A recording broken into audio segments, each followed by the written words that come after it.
To use the idea that pleasure is perpetually possible for me, even though they might be refraining from it, not engaging with sensuality on a coarse level, they are still using the possibility of pleasure as a relief from when pain is there. In that way, they still depend on pleasure as an escape.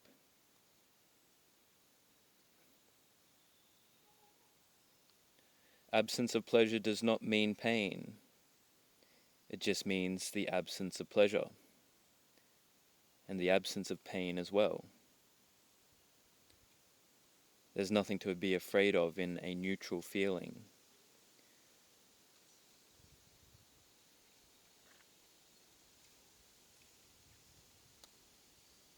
There's nothing to be afraid of in a neutral feeling.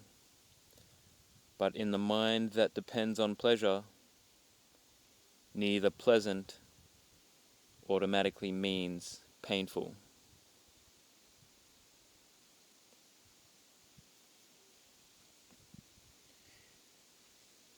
It doesn't matter that it's not unpleasant either. The fact that it's not pleasant for the mind that depends on pleasure is terrifying. Not because it's terrifying in and of itself, but because you're refusing to give up your dependence on pleasure out of fear.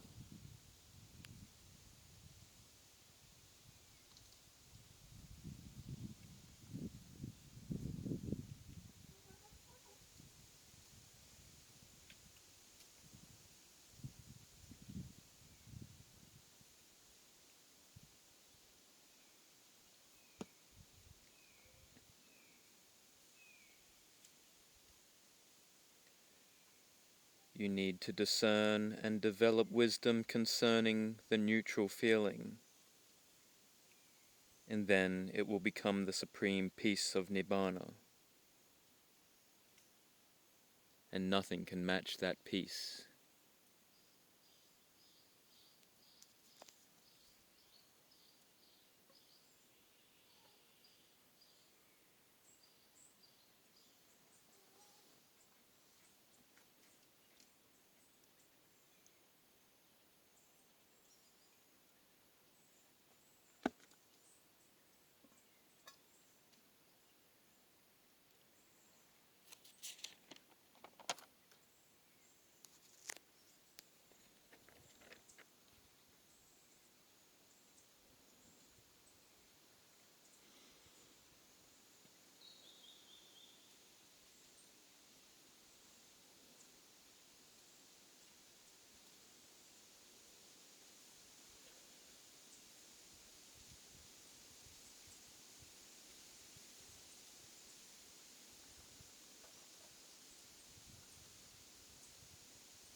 The neutral feeling is not pleasant, but it's not unpleasant either.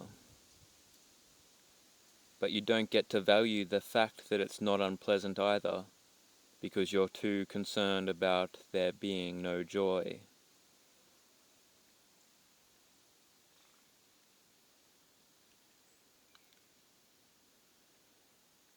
But what jhanas are completely steadied mind, is a completely steadied mind within a neutral feeling. That in itself is felt pleasantly, in a sense of neutral peace,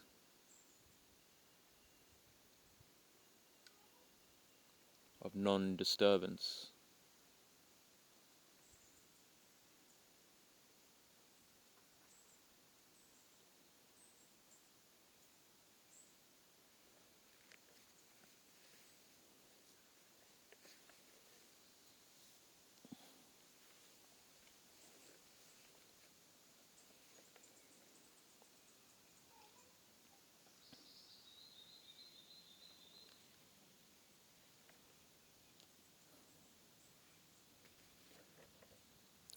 Joylessness is pleasant when understood, because there are no disturbances.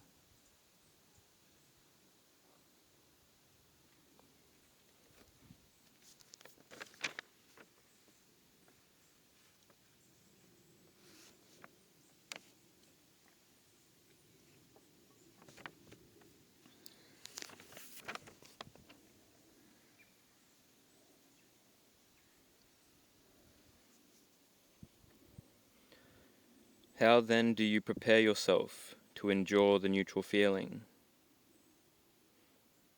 that which can be overwhelmingly anxious in the beginning? You prepare yourself by restraint and by seeing the danger in the slightest fault, by being watchful, mindful, and careful.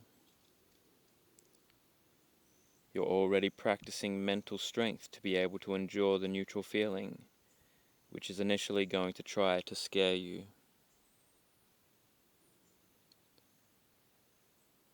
So see the danger in the slightest fault. Be mindful, watchful, and careful. An island unto yourself. A protector of yourself.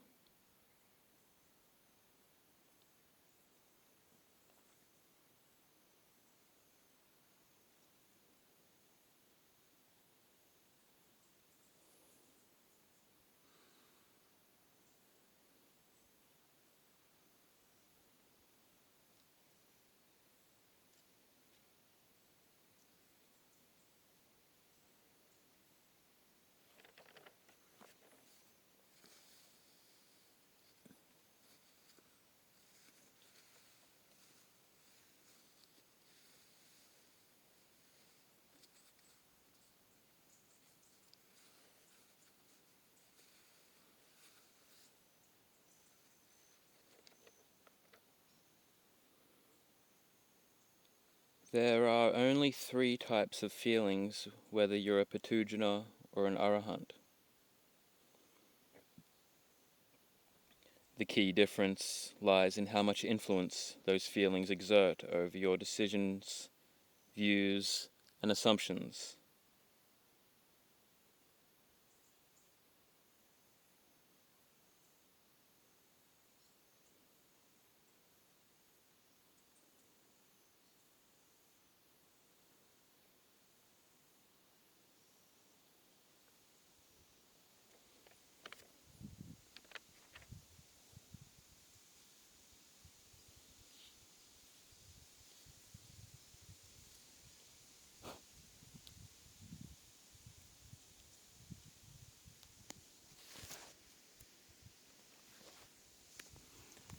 So tame the mind in line with the neutral feeling.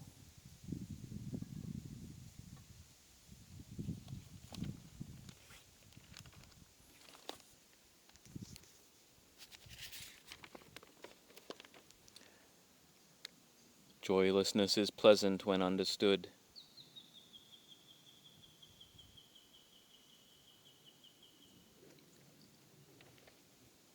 Because there are no disturbances.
So practice towards joylessness.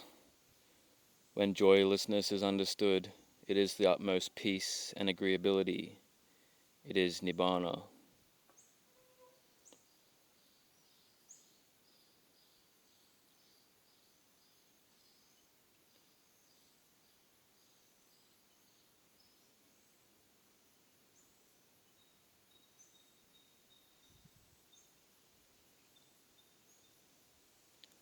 Joylessness means no delight in anything.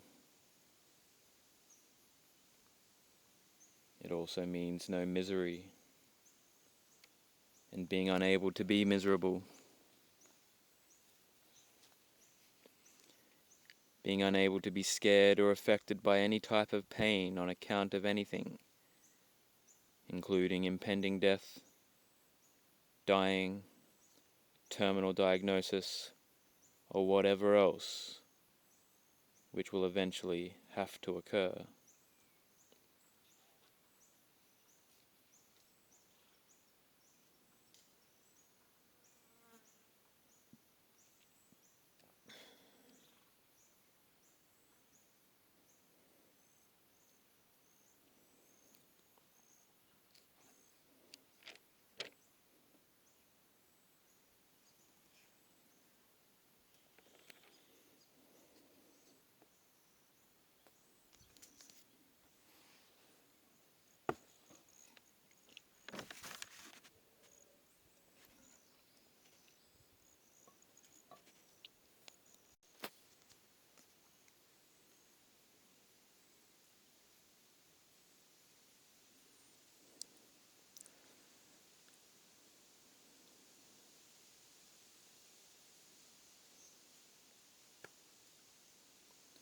Develop further the right memory of the body enduring here as a necessary basis for your experience as a whole.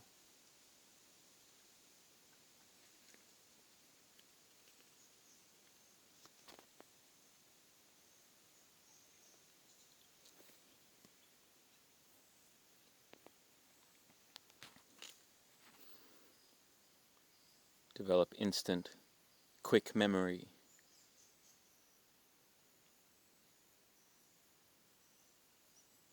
of the properties of the body enduring here as a necessary basis for your experience as a whole.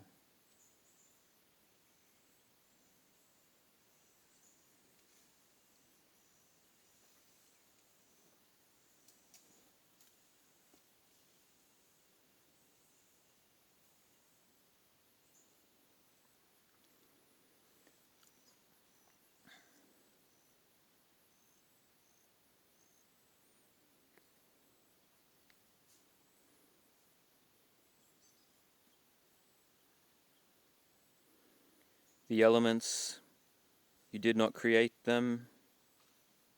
You have no joy in their existence. You have no say in their existence. They are unownable and decay and require maintenance.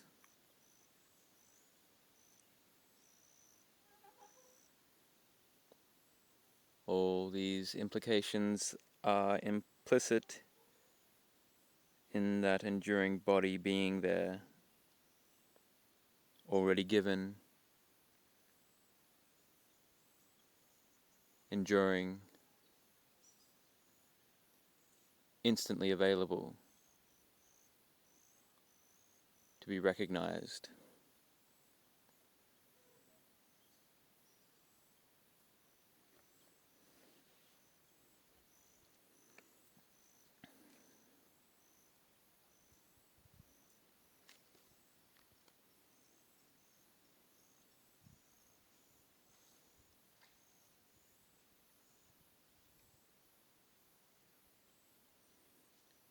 Instant memory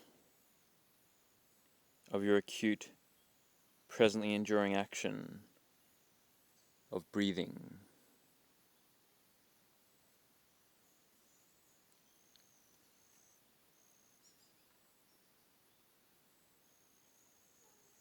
That precedes you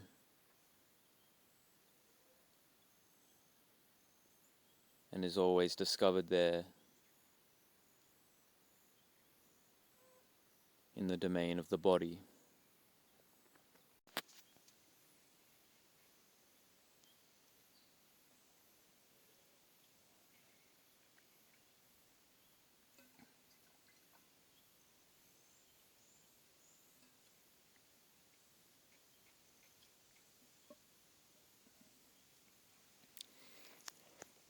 accessed through the image of your mind, recollecting it indirectly. Recollect and recognize your body here and now.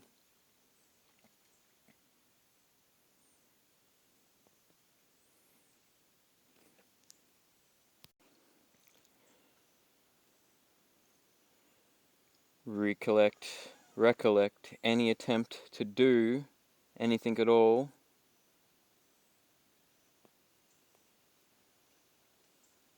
by simply including it as another movement within the body there that's unmoved.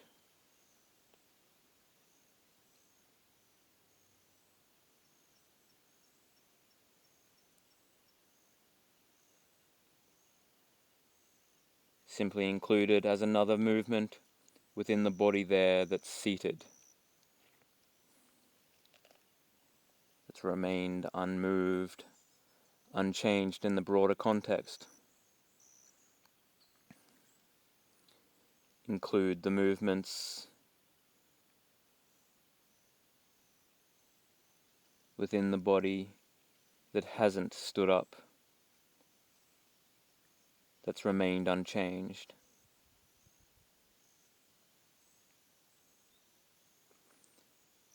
Include it within the body there, breathing.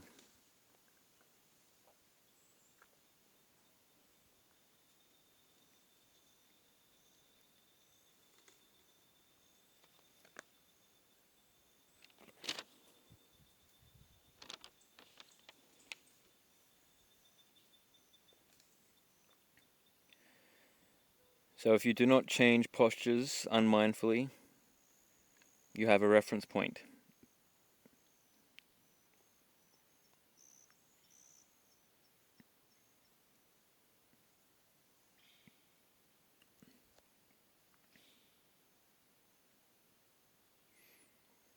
If something presents itself, see that if you don't act out of it, the container remains unchanged. Even if I don't think about it, it remains there enduring and unchanged.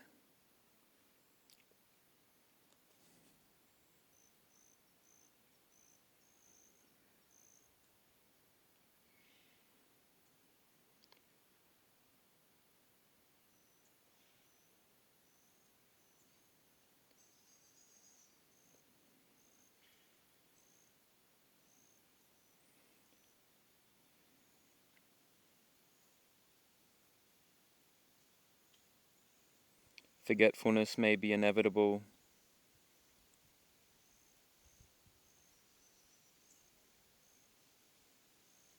but train in mindful remembering, lucid waking, instant remembering. Accepting thoughts of lust is a choice and would be a lapse of your mindfulness.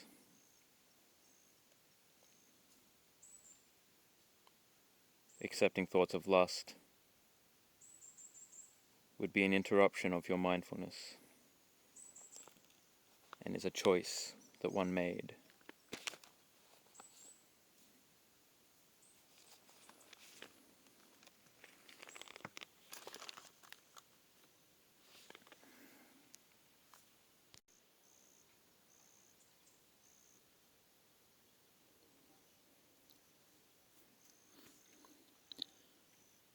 When faced with dukkha, by not acting out of it, discern that it's given beforehand, while you are not acting out of it.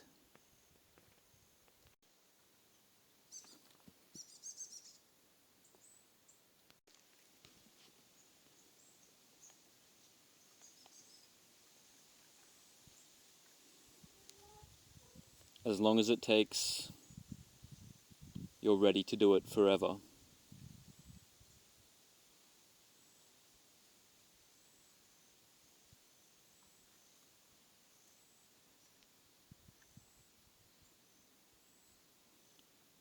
To emphasize the discernment of what you already know, at the expense of acting out of it and telling yourself it came first. Just because you want to get rid of it, you are trying to apply what you know.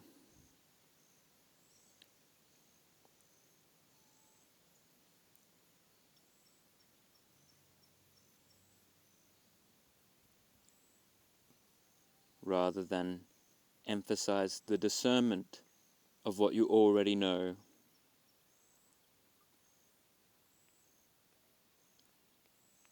At the expense of acting out of it.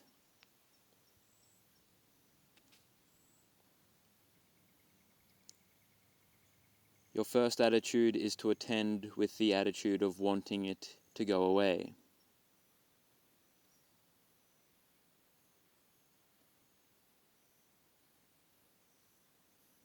And then applying what Ajahn Yanamoy says with this attitude would never be correct. You must emphasize the discernment of what you already know at the expense of acting out of it. When faced with dukkha, by not acting out of it, you discern that it's given beforehand while not trying to get rid of it. For as long as it takes, you're ready to do it forever.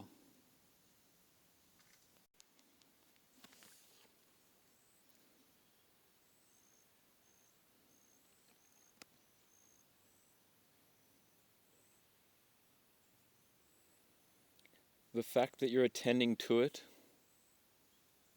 the fact that you're dealing with it means it is given beforehand. It's arisen there on its own. It came first, so to speak. Not before, at the same time, but it's under you.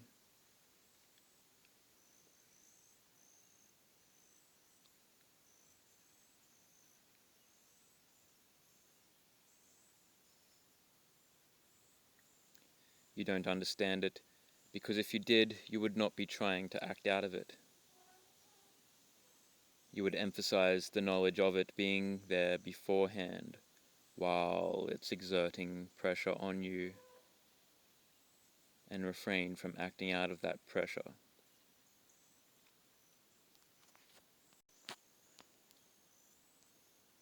You would not be trying to manage the suffering.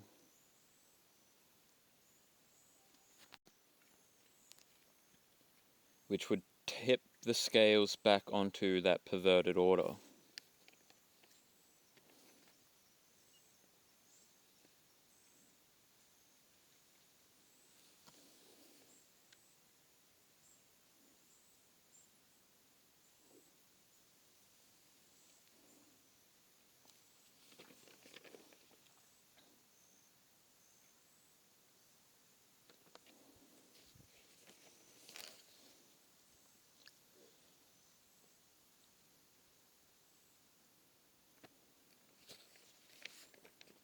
Do not manage the suffering.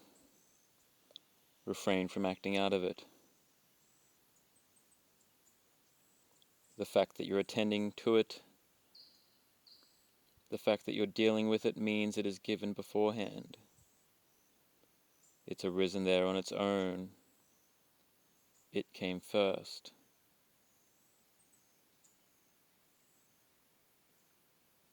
It is under you.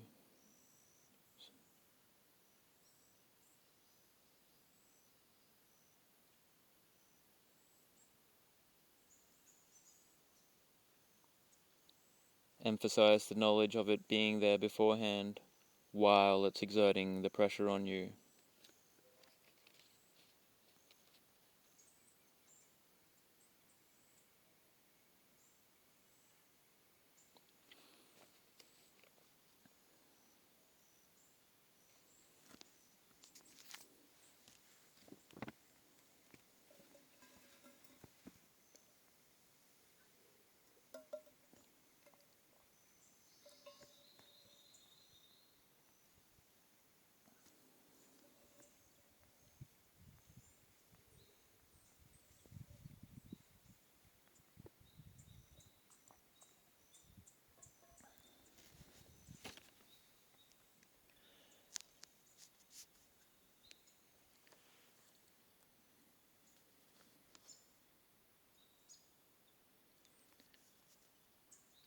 Now take your sense of self, however you might be feeling it in its entirety here and now.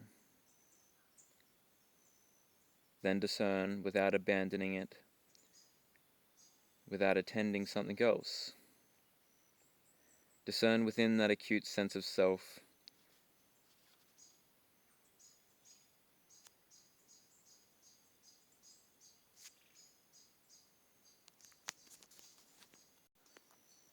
that sense of self that you are. Discern that something in its core that the self depends upon that is not in your control.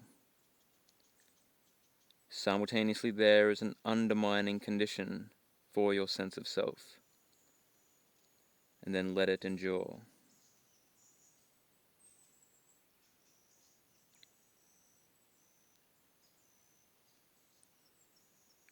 Repeat and remember correctly, remember rightly, with quick, instant memory.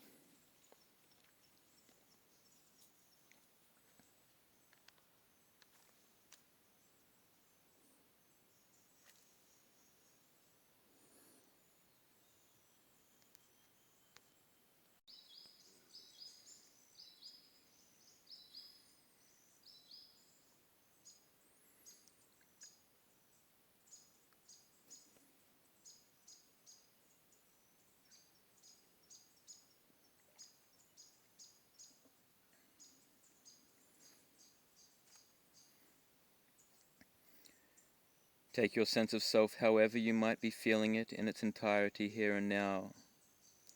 Then discern without abandoning it and without attending something else. Discern within that acute sense of self that you are. Discern that something in its core that self depends upon, which is not in your control. Simultaneously there is an undermining condition for your sense of self, and then let it endure. Repeat and remember rightly.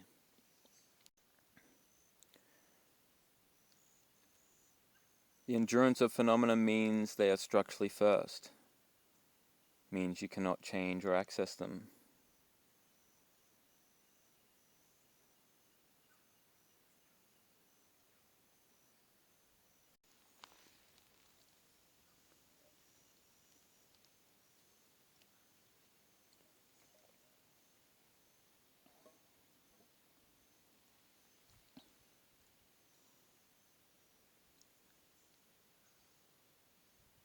People are careless in regard to their desires. Contentment requires maintenance. It requires you to foresee a possibility of proliferation before it arises. So question those desires that arise.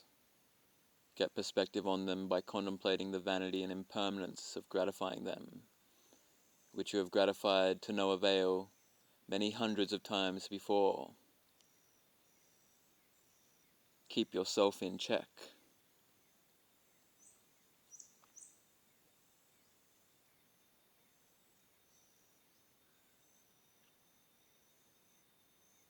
Tame your mind and body to be a vehicle to Nibbana.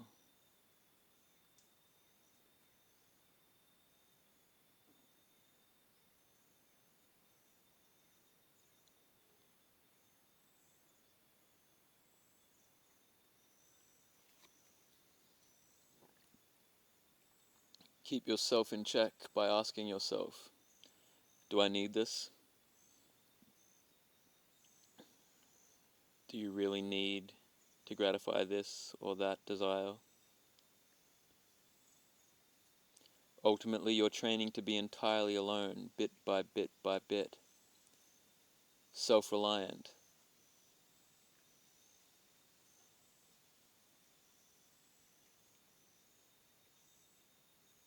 tamed, in line with nature, completely unburdened and at peace.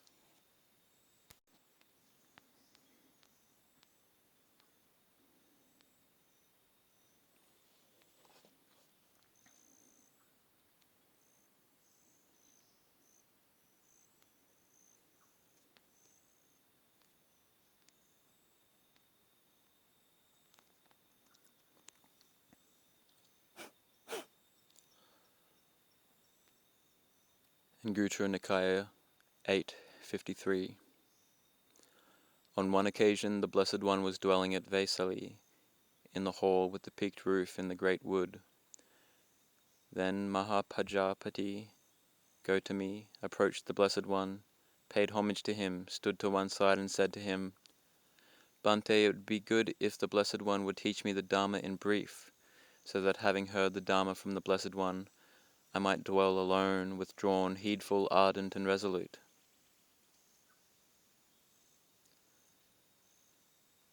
The Blessed One said, Go to me those things of which you might know. These things lead to passion, not to dispassion, to bondage, not to detachment, to building up, not to dismantling, to strong desires,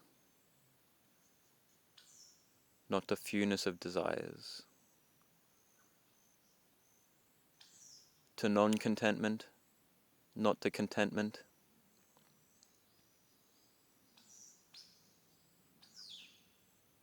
to company, not to solitude, to laziness, and not to the arousing of energy, to being difficult to support, rather than being easy to support. You should definitely recognize that this is not the Dharma, this is not the discipline, this is not the teaching of the teacher.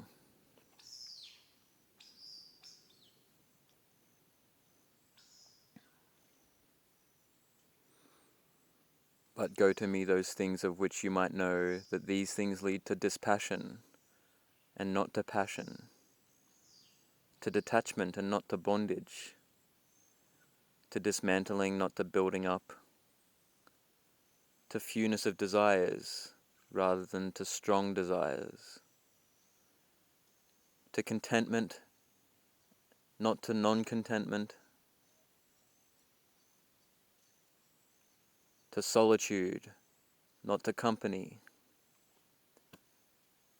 to the arousing of energy, not to laziness, and to being easy to support, rather than being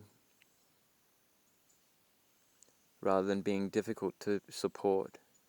You should definitely recognize that this is the Dharma, this is the discipline, this is the teaching of the teacher.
Anguttara Nikaya 830, abridged. And what bhikkhus are the 8 thoughts of a great person? This Dharma is for one with few desires, not for one with strong desires. This Dharma is for one who is content, not for one who is discontent. This Dharma is for one who resorts to solitude, not for one who delights in company. This Dharma is for one who is energetic, not for one who is lazy. This Dharma is for one who, with mindfulness established, not for one who is muddled-minded. This Dharma is for one who is concentrated, not for one who is unconcentrated and uncomposed. This Dharma is for one who is wise, not for one who is unwise.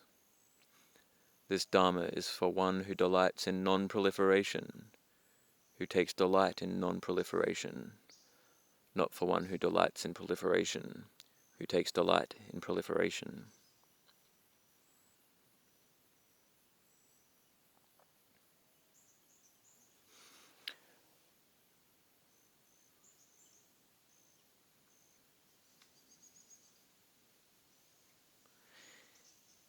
Here, when a bhikkhu is one with few desires, he does not desire, let people know me to be one with few desires. When he is content, he does not desire, let people know me to be one who is content. When he resorts to solitude, he does not desire, let people know me to be one who resorts to solitude. When he is energetic, he does not desire, let people know me to be energetic. When he is mindful, he does not desire, let people know me to be mindful. When he is composed, he does not desire, let people know me to be composed. When he is wise, he does not desire, let people know me to be wise. When he delights in non-proliferation, he does not desire, let people know me to be one who delights in non-proliferation. When it was said, this Dharma is for one with few desires, not for one with strong desires, it is with reference to this that this was said.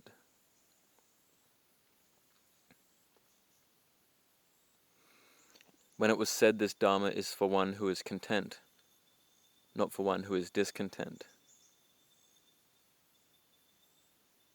With reference to what was this said?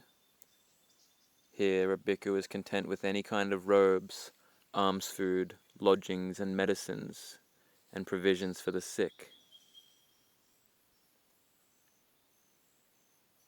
This Dharma is for one who is content, and it was with reference to this that this was said.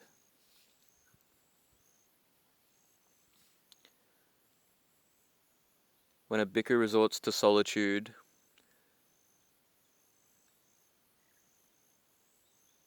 followers may approach him, in each case with a mind that slants, slopes, and inclines to seclusion, withdrawn, delighting in renunciation. He gives them a talk invariably concerned with dismissing them.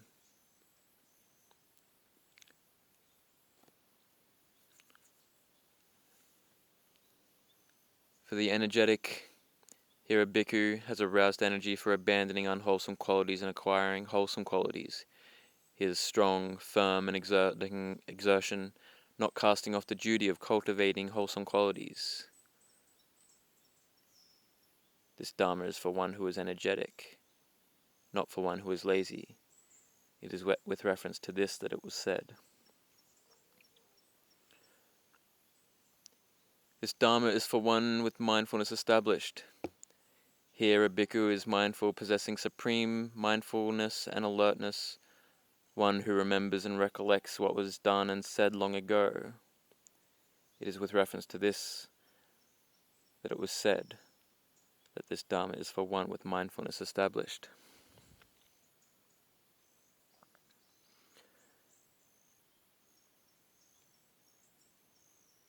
When it was said, this Dharma is for one who is composed and not for one who is uncomposed.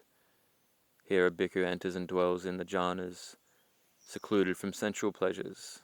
It is with reference to this that it was said.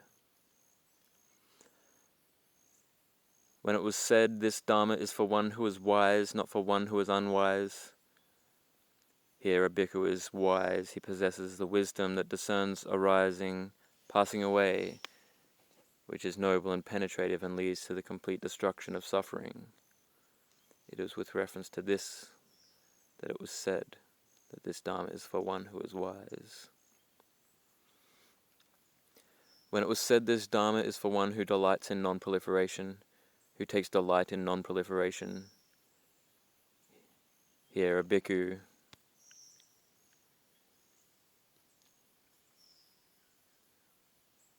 A bhikkhu's mind launches out upon the cessation of proliferation, becomes placid, settles down, and is liberated in it. It was with reference to this that it was said that this Dharma is for one who delights in non-proliferation.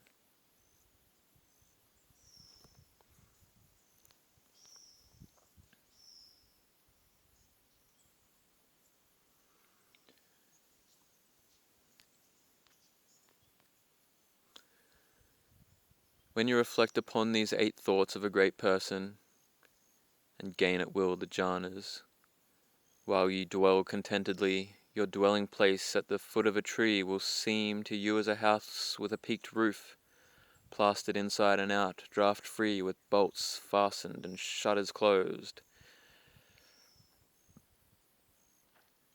And it will serve for you, delight, relief and ease, and for entering upon Nibbana.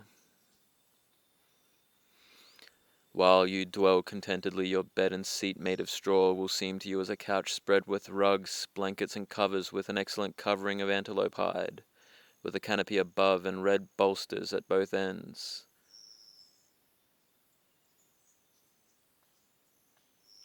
And it will serve for your delight, relief and ease, and for entering upon Nibbana.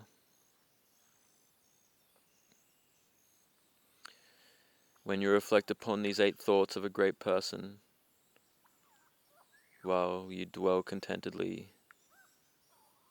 your basic medicines will seem to you as the various medicaments of ghee, butter, oil, honey, and molasses, and serve for your delight, relief, and ease, and for entering upon Nibbana.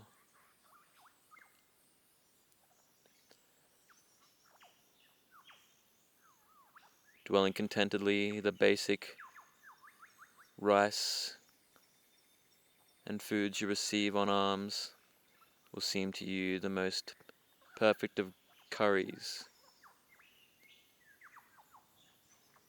that will serve for your delight, relief, and ease, for entering upon Nibbana, for you who dwell contentedly.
You must develop an attitude of not acting out of the body, speech, or thoughts that goes into infinity.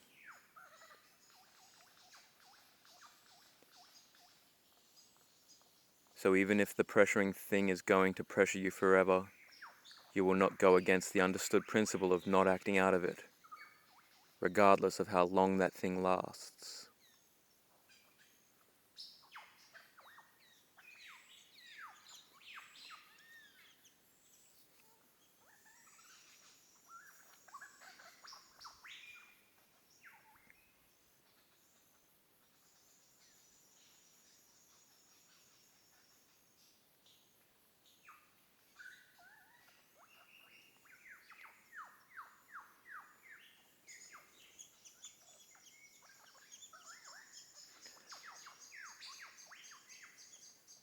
A person can endure not acting for a while, but then as the mind begins to increase its tactics of scaring you through presenting you with the scenarios that if you don't act towards them will become more and more extreme, that's when one would fold and give in, and this is inevitable. But if the person keeps this in mind as the goal to strive towards, the non-acting out through development of virtue and sense restraint can gradually become more and more established until no amount of irrational extreme hypothetical outcomes thrown at you by your mind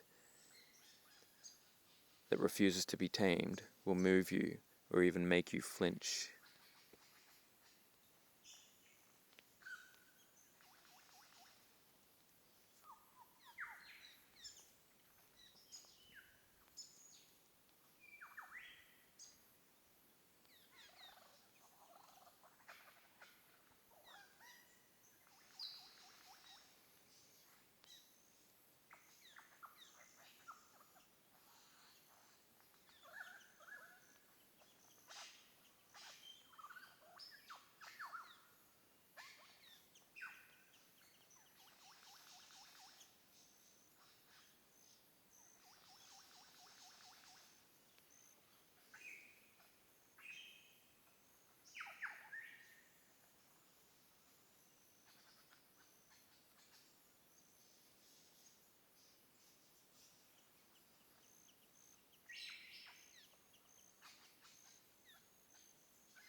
If doubt regarding the principle of simultaneous dependency arises, you can, if the view has been established, see that doubt as also second to it.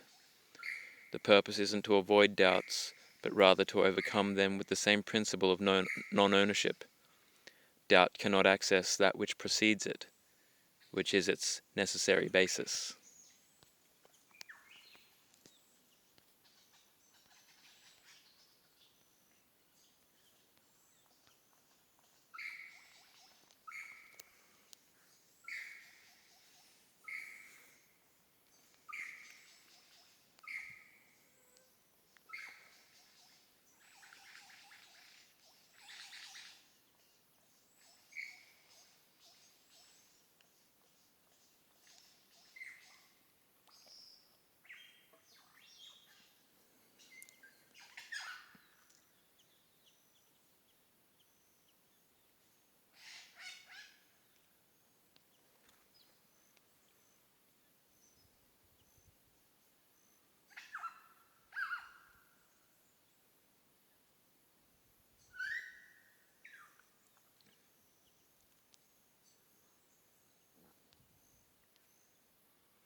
That's why solitude is so important. By enduring it, you're becoming more familiar with it. You are discerning the neutral feeling. So non-activity, enduring the initial anxiety of boredom and finding value in it, is unnegotiable.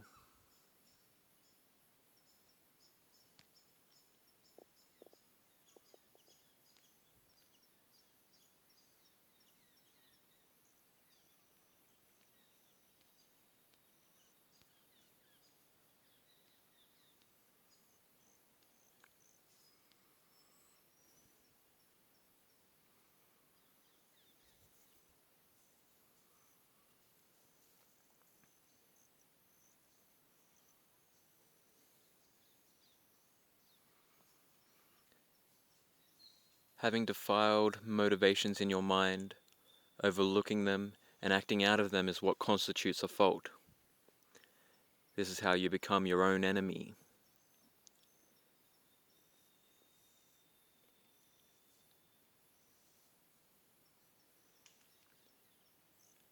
And this gains you complete certainty that nothing that comes from any direction whatsoever, circumstances, people, accidents, mistakes, can force you to commit a fault or a blemish to your virtue.